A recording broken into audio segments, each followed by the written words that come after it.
Nas últimas décadas, movimentos sociais passaram a participar mais ativamente no controle e avaliação de políticas públicas de desenvolvimento em cidades da América Latina. Uma dessas iniciativas é a Rede Latino-Americana por Cidades e Territórios Justos, que reúne mais de 50 iniciativas em 10 países. Sobre esse tema, nós vamos conversar hoje com o professor da Pontifícia Universidade Católica de Minas Gerais, Armindo dos Santos de Souza Teodósio, e o professor da Universidade de Los Andes, Andrés Hernandes Quiñones. Sejam bem-vindos ao nosso programa e muito obrigado pela participação aqui hoje. Obrigado. Olá a todos.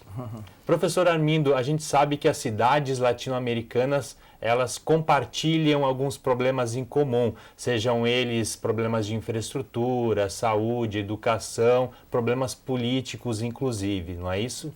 Sim. E hoje no mundo inteiro, não só na América Latina, mas em várias regiões do mundo e também organismos internacionais, governos, estão muito preocupados com as questões das cidades, até as próprias empresas, que hoje têm percebido que o espaço de viver em conjunto é a cidade.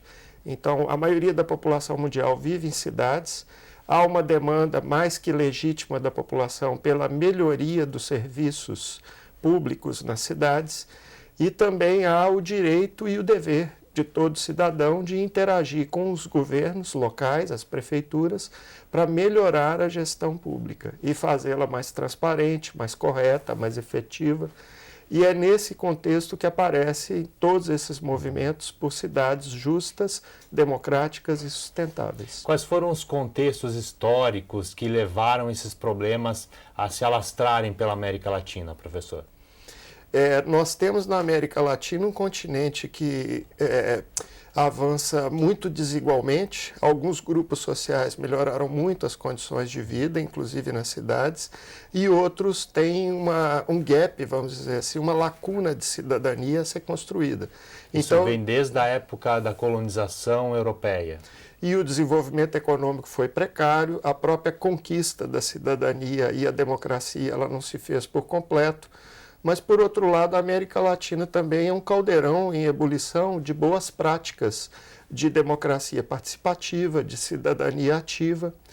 E eu compreendo que esses movimentos de cidades justas e sustentáveis se encaixam nesta história da América Latina, um continente que tem muito a construir e países com culturas semelhantes e distintas também, porém também com experiências muito avançadas de participação popular e diálogo entre o governo e a sociedade civil.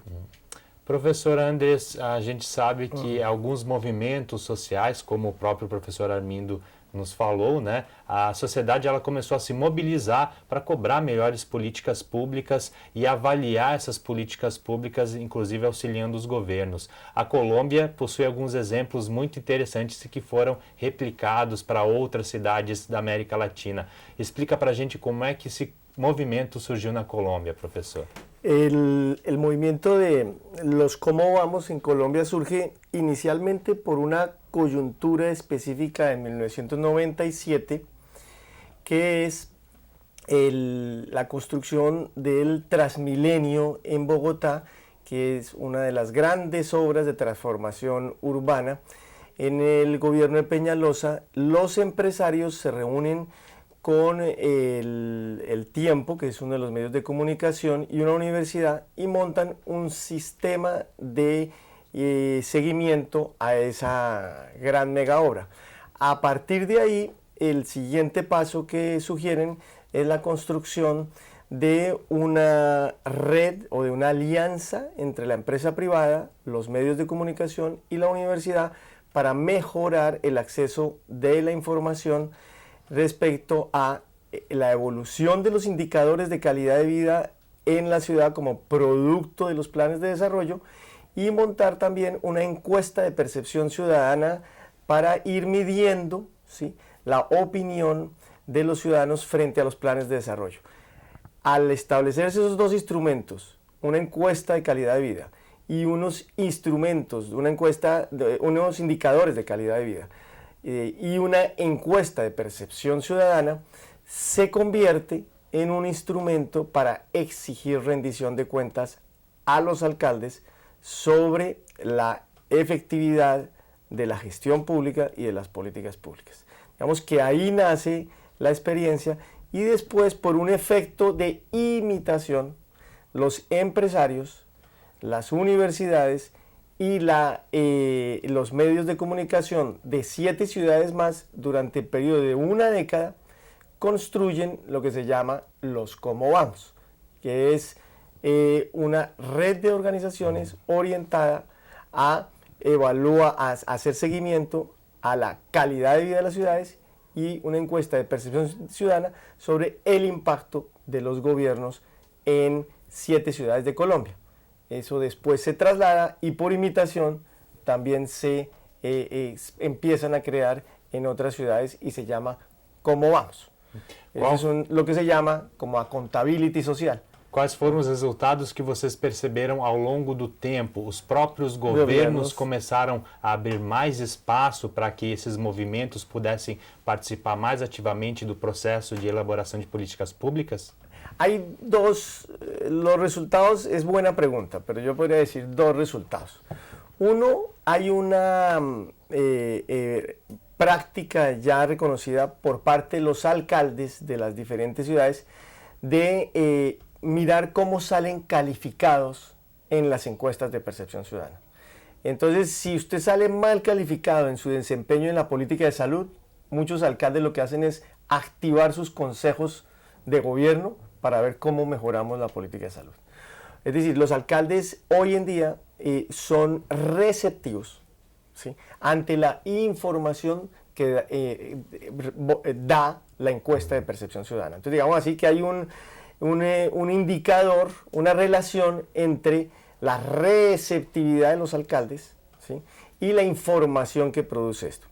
No sabemos, ese es un impacto que no se ha dado, es que si salen mal evaluados en la encuesta de percepción ciudadana, uno creería que se debería cualificar el voto ciudadano. Digamos así que eso todavía no hay esa relación. Pero un primer impacto indudablemente es que los alcaldes están muy atentos a lo que produce la información en términos de la encuesta de calidad y vida y de la percepción ciudadana y activan o mueven sus consejos de gobierno, sus decisiones en función de esa información. Professor Armindo, a partir dessa experiência positiva na Colômbia, várias experiências foram replicadas aqui no Brasil, inclusive, como é o caso de Belo Horizonte, e aqui em Florianópolis nós também temos o Floripa Te Quero Bem. Como é que esses exemplos começaram a ser importados aqui para o Brasil? Então, um papel importante foi do empresário Oded Grajew, que é um homem que se destaca na vida pública brasileira por promover responsabilidade social. Ele procurou a Fundação Avina há um tempo atrás e queria conhecer boas experiências focalizadas nas cidades e que poderiam ser aplicadas especialmente em São Paulo, né, para melhorar a qualidade de vida em São Paulo e a participação cidadã e a gestão pública. E a partir dali foram se multiplicando experiências. O Nossa São Paulo tem um papel muito importante no Brasil e depois foram surgindo em outras cidades, e não só nas capitais, mas também em pequenas e médias cidades do Brasil. Ilhabela, em São Paulo, por exemplo, é uma cidade de pequeno porte que tem um movimento também chamado Nossa Ilha Mais Bela. Esses movimentos hoje no Brasil constituem também uma rede brasileira por cidades e territórios justos, democráticos e sustentáveis, e vários avanços foram obtidos no Brasil. Um dos mais importantes em várias cidades, como São Paulo, Belo Horizonte, é mudar a lei orgânica do município, de forma que o político que ganha a eleição e se torna o prefeito, ele depois tem que prestar contas da sua gestão pública, ano a ano, para a população. Porque um dos caminhos também, quando se produz informação, é que você tenha, no processo político, as promessas se efetivem, né, para que se possa ter uma incidência maior nas políticas públicas. Os movimentos hoje, na América Latina e no Brasil, eles trabalham com a ideia que, primeiro, você precisa compreender o que o cidadão pensa sobre viver na cidade. O que ele gosta e o que ele não gosta, quais as demandas que ele tem e o que ele gostaria que continuasse acontecendo ou acontecesse melhor através das políticas públicas. Então aí vem as pesquisas de percepção, né? Há também um processo de educação do cidadão para que, a partir do que ele pensa sobre a cidade, ele possa ter informações sobre o que se passa na cidade. Porque muitas vezes as pessoas imaginam que determinada política ou situação não está muito boa, mas quando você vê os indicadores de gestão pública, você percebe que a situação é mais complexa ou tem outras demandas. E outra perspectiva é atuar, incidir nas políticas públicas, construindo um diálogo independente com o poder público. O que significa um diálogo independente? Você vai elogiar e apoiar e demandar a ampliação de políticas públicas que acontecem de forma adequada, e você vai criticar, vai denunciar e vai exigir mudanças nas políticas públicas que não acontecem de forma adequada. Então não se trata de ser nem amigo do prefeito, nem inimigo do prefeito, mas sim de movimentos que querem ampliar o diálogo com o prefeito, com o poder público. E um outro ponto muito importante é a ideia de que informação pública sobre gestão pública é um direito cidadão. Então, isso implica em que todos os órgãos públicos se tornem mais transparentes, se aproximem mais da população. E esse é um processo de aprendizagem. As mudanças não acontecem da noite para o dia. É uma forma, com certeza é uma forma de trazer o cidadão para participar mais do movimento político, né? Infelizmente o tempo do primeiro bloco chegou ao fim, vou pedir uma pequena licença para os senhores e nós voltamos em seguida, hoje falando sobre a participação popular no controle e avaliação de políticas públicas. Até já!